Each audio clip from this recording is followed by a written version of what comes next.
আপনি দেখুন তাদের ইশতেহার। আমার জামাতের বাবারা, আমাদের জামাতের বন্ধুরা খুব ভালোভাবে শুনেন। আপনাদের সৃষ্টি হয়েছিল সৎ লোকের শাসন চাই, আল্লাহ আইন চাই। কই সেই আইন, কই সেই স্লোগান, কই সেই বক্তব্য?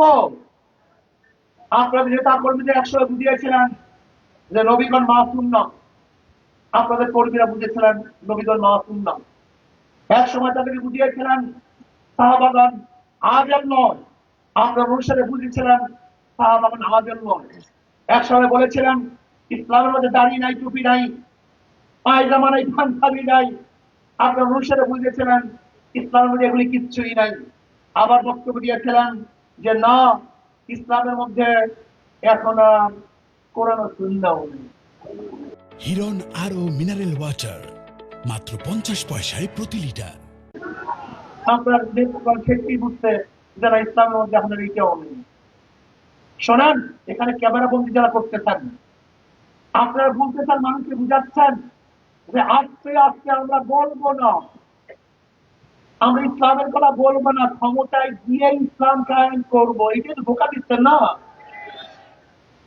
যদি ইসলামের কথা না বলে ক্ষমতায় যান, করে নেন, আর ইসলাম হুকুমাত কায়েম করেন, গোটা বাংলাদেশের বামপন্থীরা,